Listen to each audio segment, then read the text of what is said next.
Greetings, you beautiful souls.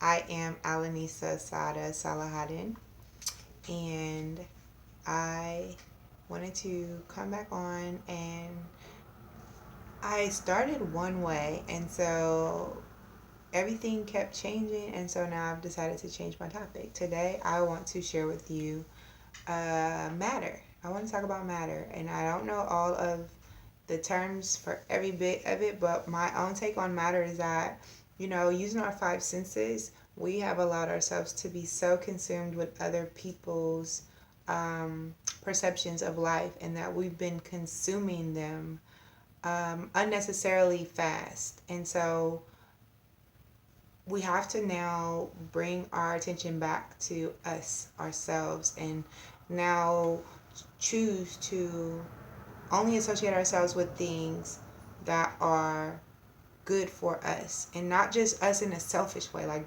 don't think that I'm saying don't care what other people do and or say. I'm just saying don't be so quick to jump on the bandwagon and follow trends that don't also help you better become and or express yourself as yourself. That is like very unauthentic. Let me be the first to say that. However, as matter, we are becoming more every day of what it is that we're consuming, whether it's our food, whether it's our music, whether it's our cultural lifestyles, whether it's our parents, grandparents. We're also, for not going in and cleaning out our paradigms, one, but not seeking to create better understandings of why we do what we do, we become what we're consuming. And so that is like, it's necessary for us to now pay attention to that. Like, turn on that switch that will now allow you to say, you know what, that's cool for you, but I'm going to do me, and this is what works for me. That also brings me to my earlier topic that I wanted to share, was what brought me to my own spiritual awakening journey.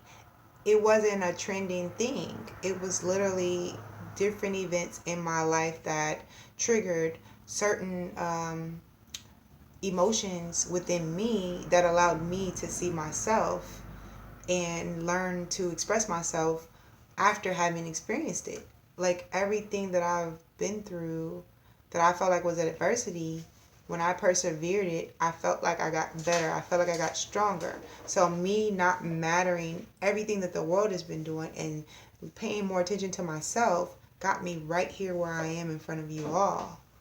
And I can't express it any more than I already have, but I will. I'll continue to perpetuate that, because we all need to grow an understanding of who we are within the world. The world is not within us. We are within it, but ourselves. Like, we are ourselves within it. You're an individual, just one.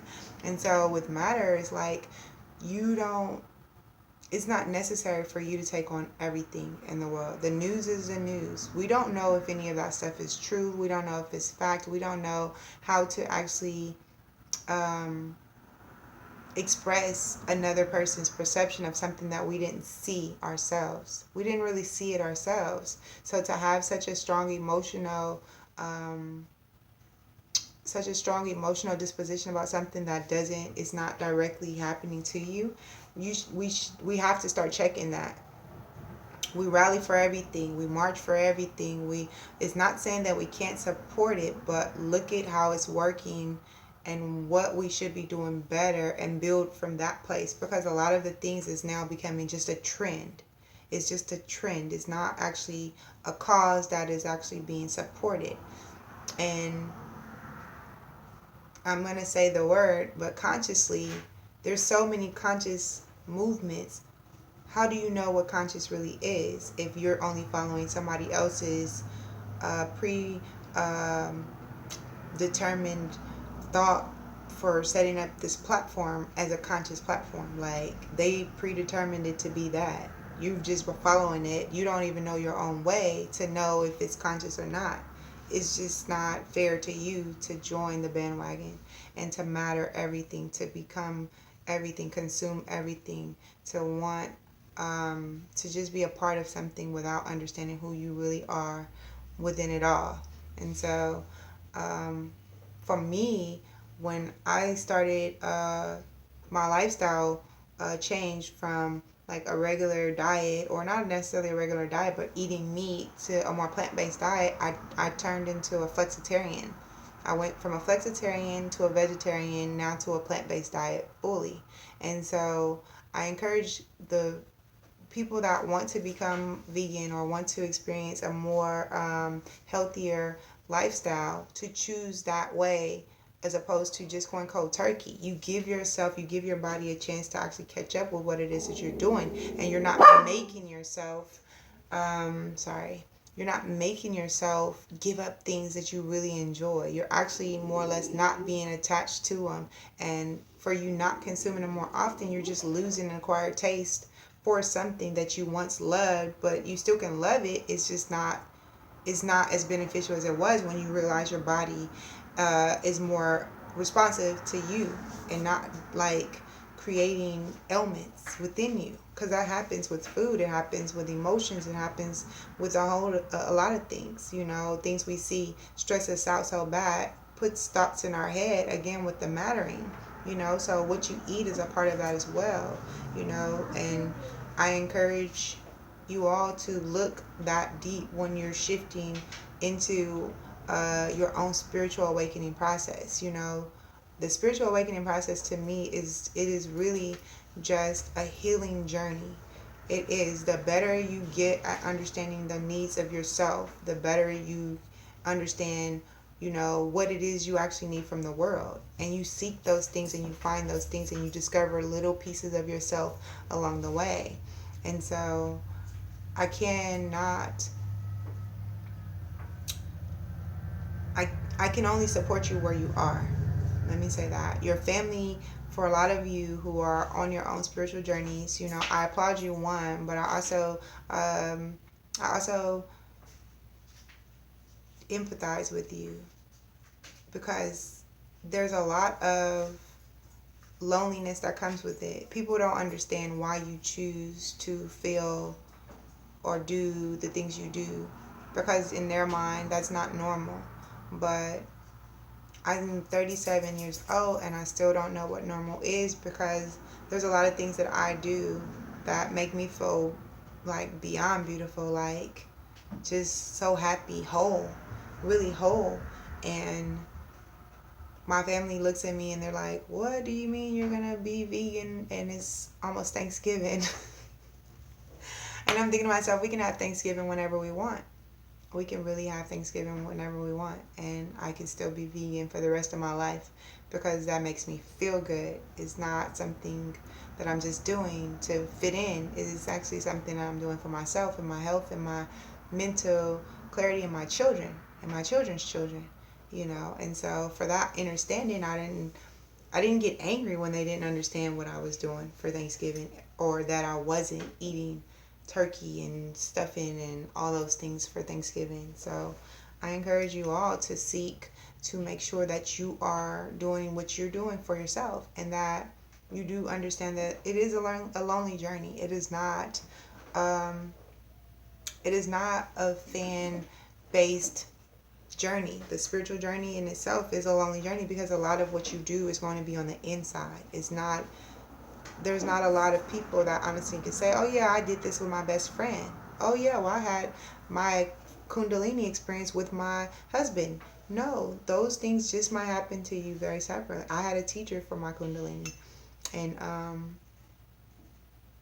it was a beautiful experience. I loved every bit of it, and I'm always grateful for it. But even just speaking very briefly on Kundalini, when you start to before you start to get into Kundalini, you should want to go in and clean out your paradigm. You should want to go in and start to mend some of those relationships and some of those experiences that you had in your past, even if it's just in your mind and you're physically not able to get in touch with those people that were part connected to you throughout this period. Because on your spiritual awakening healing journey, you're going to relive a lot of things on an emotional level that is going to allow you to, one, either come through and grow and benefit, or you're going to suppress it, and it could become very hurtful and damaging to yourself, because you're choosing to relive those things. And so I want to encourage you to go in there and forgive yourself, forgive those people, and just Allow yourself to grow an understanding of why you want to experience your life in a better capacity so that you can benefit in a better capacity. And so I hope that I hope I just shined a little light on that, because I don't want to go into that, the Kundalini stuff. But I do yoga. I love yoga. I feel like if you ever want to create instant zen, learn like 5 yoga poses, you know. Um, tea is the simplest form of zen. On my spiritual awakening journey, I've learned to enjoy tea. However, now I've upped it. I've started to detox, and so I eat a lot of fruit. But instead of throwing my fruit away now, if it's apples, then I like core my apple, but I'm like putting it in water and I boil it. So like today, I'm drinking. I don't know if you can see that. It's like a tinted water, but it's really this one is actually not even apple. It's actually like mandarin oranges and ginger. And I boil it and then I drink it. And it's not sweet. It's not savory. It just has like a hint of the essence of whatever the fruit is. And so that is my own personal thing, but it makes me feel good, so I do it. Um, I stopped using toothpaste. I only use baking soda. And so that helps me. But the fluoride, of course, you are probably aware of now, the fluoride is bad. It does slow down our thought process, but it also creates the calcification on the pineal and pituitary gland, which are very important when you're on your spiritual awakening. That you've awakened, you're using your mind, your brain is working, is fully functional, and so there's certain things that you don't want to eat. But then there's things like turmeric, the alkaline based foods and water. Those help. Removing anything that has fluoride, contains fluoride in it, those things help. They help speed up the process of your mind's ability to think all the way around. And so I did do that, and I am doing that, and I still do it, and I encourage it to others as well as the plant-based diet. And no, there's no order that you need to do any of this. Now that you're seeing me and I'm expressing it, you now can go and you can watch this as many times if you need to, but now you can go and research and look into why you may want to do it for yourself. With an understanding comes an understanding. Once you start the process, it's all about experience. It's all about experience. Everything of the spiritual now, it's all about experience. Your healing journey and my healing journey are not going to be exactly the same because of what I've chosen to do directly for myself. My matters are not your matters, and what I'm mattering, what matters to me, what I'm consuming, what I'm taking in, why I'm taking it in. That's my matter. That's what matters to me. That's what I'm doing it for, what I'm turning myself into. And so on so many levels, consciously we have to learn to, one, attune ourselves to what it is we want to align ourselves with vibrationally, as well as emotionally, physically, mentally, you know, and spiritually, because that's what we're here to do. We're not just here to consume and just be consumers. And so if you watch TV, I don't. I'm not a very heavy reader, but I'm getting better at it. But the TV frequency is different from your natural frequency. It slows you down. If you don't notice it when you watch it, you're just like, you're doing that. Same thing with the internet. So if you can detox yourself from your electronic devices, you should. And I just encourage you to further ask questions, not questions out loud, questions within yourself, and then seek. When you see stuff that catches your eye, take time and research it and go through it. You know, I'm always hopeful that when I'm speaking, I'm touching bases with someone who needs to hear what I'm saying. And I hope that you're able to create your own understanding, to evolve your understanding so that you are able to get wherever it is you're supposed to get on your own spiritual journey, your interpersonal journey. And if you're not on an interpersonal journey, I hope that one of my videos inspire you to start one. You know, we're all healing, and the sooner we can recognize what it is that we need to get better, the better we can become. And so I think that's everything I wanted to share today. But as always, I do appreciate you all. Thank you for the subscriptions. For those of you that have subscribed, if you haven't, kid you, and I appreciate you in advance.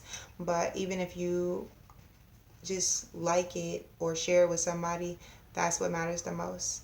And so I'm grateful, shukram, for all of you who know what shukram is. For the ones of you who don't, it means thank you in Arabic. But until next time, I am Alanisa Sada Salahaddin. Wholeness, divine love to you all.